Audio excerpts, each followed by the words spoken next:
new front in this economic war. It was the collective West against Russia, but now it looks like it's the collective West against China. Jake Sullivan, by the way, made a statement saying that they're going to look to get Russia out of the G20. I mean, he's kind of hinting at that as well.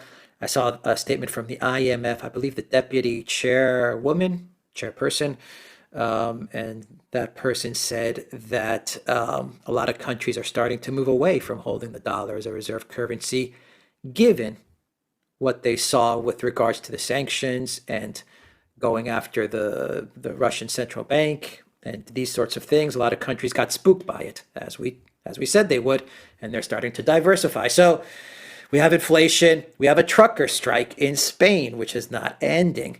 We had a Volkswagen plant in Slovakia, which actually closed down for a couple of days because of supply chain issues. And we are just at the beginning of this. How do you see things? What's going on?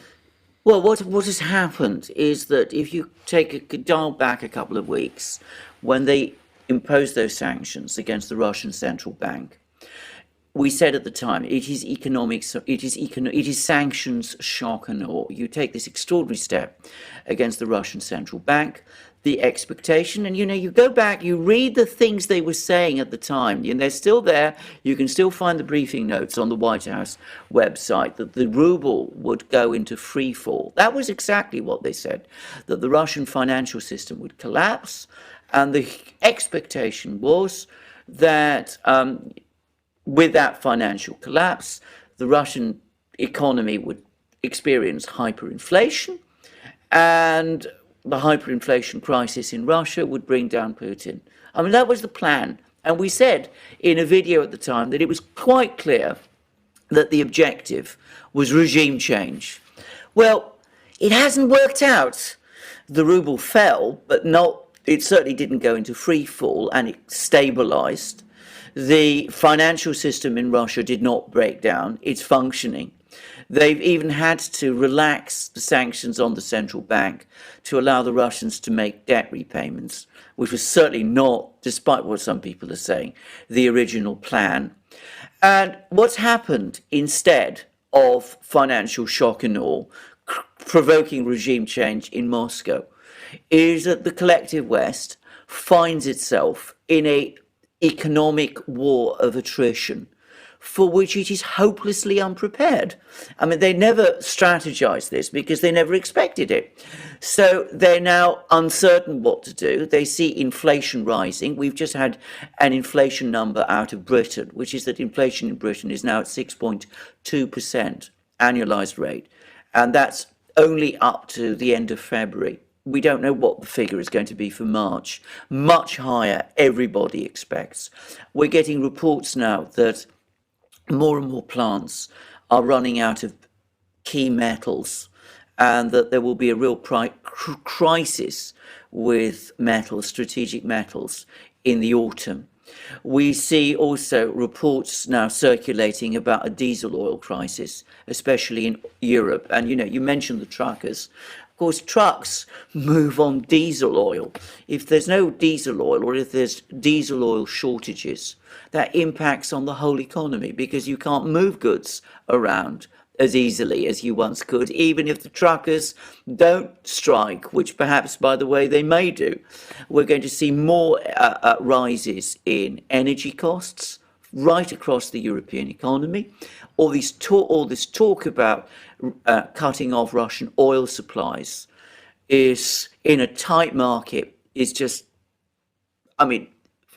reckless to the point of irrationality.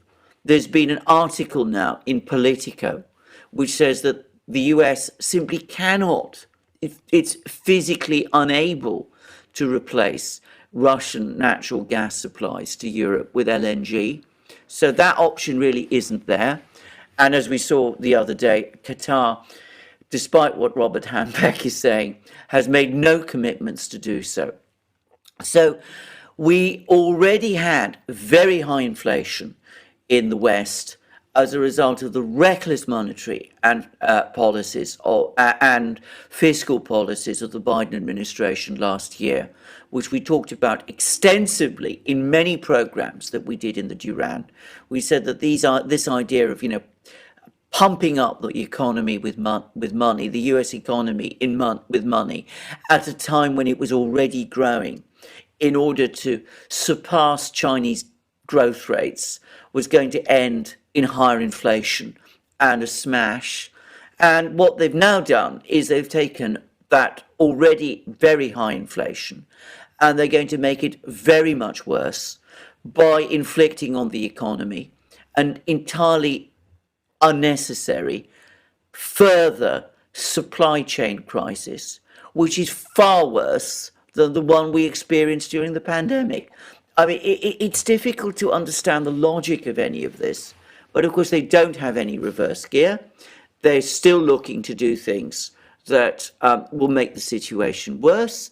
We discussed in our previous program that we did for this channel the sanctions that they're now going to start rolling out against China. I did a program about this for my channel, in which I pointed out that Blinken is already talking about economic sanctions against China. And as for removing Russia from the G20, well, the West isn't alone on the G20. That would presumably require countries like China, India, Saudi Arabia, Turkey to agree. I can't imagine they would do so. But if they did, then the G20 as an institution would probably disintegrate, which would be another blow to globalization. And in the meantime, as you rightly said, countries are starting to get extremely nervous about using the dollar as a reserve currency, about holding reserves in Western countries, holding parts of their reserves in Western countries. And we've had the governor of the Indian Central Bank already making statements about his worries about this. So it's an economic war of attrition that we are hopelessly unprepared for, that nobody has thought through, that would require a degree of economic mobilization in the West, that, well, Politica was talking about wartime levels of economic mobilization in order for us to get through and prevail. And that's not going to happen. And I don't really see any exit plan. So it's a succession of policy mistakes, each one piling up on the other, all of them starting with those reckless fiscal and monetary decisions that the administration took when it gained office. The plan, I think, is clear from the neocon side of things. Regime change in Russia, regime change in China. In other words, go after Russia, destroy Russia, then you can focus in on China. You gotta get Russia first before you go after China. And I think that's what they're trying to do. And we're seeing that with the recent statements about China. So I think from the neocon side of things, that's the plan, and they are going to stick to it. So my question is, are they so dead set on following through on that plan to get to China, to get to Russia, and then to go after China, make Russia a pariah state, isolate Russia, regime change in Russia, and then focus all your energy on China? They're so committed to that they will accept the destruction of the European Union. They will accept the destruction of the USD. They will accept the pain and misery that their own population will have to undergo in order to just complete that plan, that goal. I mean, is that the amount of hysteria and psychopathy? Is that the right word? Am I saying that correctly? I mean, it's incredible to I can't understand it, but maybe that is how they're thinking. But it also shows how committed they are. Well, absolutely. How obsessive they are, how fixated they are on this project. I think it is. I think from their point of view, I think the worst thing to understand about the neocons is that they have a certain awareness that the US and I want to stress, their conception of the US is running out of space and time. That the US is losing its position as the dominant economic, military, political power to the point where it can impose everything around the world. So that makes them in an ever more feverish hurry to achieve their project, which, as you said, is break Russia and then break China. And the result is that, of course, they can't pull back, because if they start pulling back, then they compromise that whole project, and the whole end of history project that they are very tied to starts to fall apart. So you get instead, far from any attempt to sort of draw back, to think through what they're doing, to say to themselves, this is causing enormous damage on the US economy, on the EU economy, on the collective West. What they are more likely to do is they're going to say one more heave. Let's cut off oil. Let's cut off gas. Let's, send pirate ships around the world. I mean, I've actually seen this proposal about, it's a serious proposal, to start seizing Russian ships on the high seas. Because one more heave in their conception might be all it takes to bring the government in Moscow and all that it represents crashing down. So I think that's more their kind of mindset. Now, of course, the perhaps even more interesting question is whether the neocons acting in this way are acting by themselves, or whether there aren't people, in the WEF and people like that who are, sort of pushing them forward and saying, go ahead and do all of this, because, chaos theory, you create an worldwide systemic economic crisis, and then at that point, well, of course, you can step in and you can do all the things that you've been wanting to do, digital currencies, which are now being rolled out even faster, surveillance systems, which we are seeing, more information control, or all that sort of thing. But that also seems to be incredibly reckless, because, as I've said many times, and I say it again, engendering chaos risks creating a chaos that you cannot control, and is more likely to result in systems collapse than in what you're seeking. We did our historical series. We haven't finished it, by the way. We'll revert to it eventually, on Russia and on the revolutionary system events in Russia. And the breakdown in Russia that took place there was unquestionably because many people in Russia, in the sort of power, the oligarchs, the people in some parts of the Duma, they said to themselves, how do we get rid of this political system we don't like? We create chaos, and then we'll control the chaos, and we'll replace it. And what, of course, ended up happening was that they found they couldn't control the chaos, and it swept them away. And I suspect the same thing will happen with the WEF people, if it is indeed the case that they're egging the neocons on. But, ultimately, whatever their plans are, it's the effect that is the disaster. And we could see it. And I'm going to say something else. If things turn out really disastrously by, late summer, early autumn, if we start to see car factories stopping and aircraft factories stopping and production of microprocessors and all of these things starting to seize up, then, of course, these people will start to get even more desperate.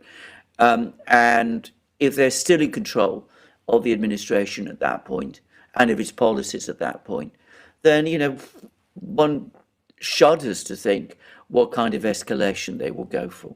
Already, they have their sights on China, as you say. They're preparing this statement, this NATO statement, which is not going to do any good at all. And we already see that they're making all kinds of increasingly threatening statements against India. And as well as Biden's comments about India looking shaky, I gather that Victoria Nuland has given a rather menacing interview to the Indian media, which isn't going to help things in India either, I suspect. So, I mean, one wonders where all this is going. As I said, we're on a runaway train with a driver, steering, and he's steering us all off towards the cliff. I've had that sense with this administration, literally from the moment it took office. But what's happening over the last couple of months is that the momentum is accelerating. Yeah. Let me read you two quotes to finish off the interview. The first quote comes from Niall Ferguson, and he wrote an article on Bloomberg. And I just want to read you a quote there. And then I'm going to read you a small quote from Lavrov, who had a Q&A session at a university in Russia. And the two quotes are related. And they deal with Russia and China and the economic situation and the neocons and everything that's taking place. This is what Niall Ferguson said. He said that, and there's a quote, "The only endgame now," a senior administration official was heard to say at a private event earlier this month, "is the end of Putin regime. Until then, all the time Putin stays, Russia will be a pariah state that will never be welcomed back into the community of nations. China has made a huge error in thinking Putin will get away with it. Seeing Russia get cut off will not look like a good vector, and they'll have to reevaluate the Sino-Russia axis. All this is to say that democracy and the West may well look back on this as a pivotal, strengthening moment." So he's talking about what he's hearing with regards to the Sino-Russia relations and how you can move Russia out of play with China. And then Lavrov said he got a question at this event, and the question was, why couldn't the situation with Ukraine be resolved peacefully? And towards the end of his response, Lavrov said this. He said, "There's a lot of speculation that Russia is being pushed right now because it's the last hurdle to get past before China gets involved. This is simply said, but there is a serious truth in it.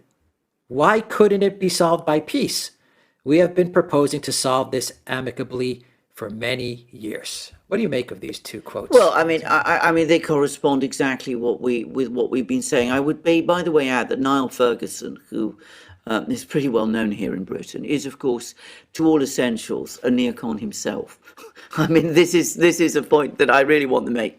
I mean, he's actually, in some ways, a talented historian, as a historian, but his perspective of international affairs, of everything pretty much, is what you might call pure, unadulterated neoconism. And, I hear what he said about this event, but, it's exactly what we thought. But bear in mind, he's discussing something that happened weeks ago, right at the start of this. And I suspect this was very much related to those, as I said, shock and awe sanctions against the Russian central bank. And of course, as I said, the expectation was, and you just go back, read what they were saying at the time, before it's all taken down or changed. They were talking at that time about an economic collapse in Russia. What they did not expect is an economic war of attrition. And that's what they are now starting to find themselves in. And that wasn't the plan at all. And of course, what Lavrov is saying, I'm sure is what the Chinese also think. And that's why the Chinese and the Russians have each other's backs. I wonder if you can throw India in there as well. The Indians Well, say, I you think know what, if we don't strengthen our position, they're going to come after us as well. absolutely. I mean, I think one of the major mistakes the US made is it took India for granted because, of course, they didn't consult with They didn't consult with anybody. And apparently, I mean, one hears all these reports, which I cannot confirm, that US diplomats have been fanning out around the world, trying to strong arm countries and bullying people and making all kinds of threats. South Africa being apparently one country that's come in for lots of them, to sort of make Russia the pariah state and all this. But of course, it hasn't worked. And I think, again, that the mood in India at the moment is that if the US tries to do that, India will push back. Well, and South Africa is pushing back. And South Africa is South pushing Africa back. hasn't folded yet either. I mean, No, we know, and absolutely. they're getting a And lot of pressure. Absolutely. In fact, and of course, with every day that passes, the resistance will probably grow. And as I said, the West, at the moment, it's interesting to see that the only countries that have actually followed the US line here are the US's long-term actual allies, countries like Korea and South Korea and Japan in the Far East, and the NATO states. It really hasn't gone beyond that. Yeah, I just wonder how long the Europeans are going to be able to hold on given the strikes in Spain, the supply problems. The Germans are panicking. I mean, the Yeah, Germans the are Germans are panicking. panicking. They're making Absolutely. statements And about how their business is going to enter some very, very rough times, their industrial businesses. absolutely. And it was very interesting. I mean, Zelensky has made two absolutely disastrous speeches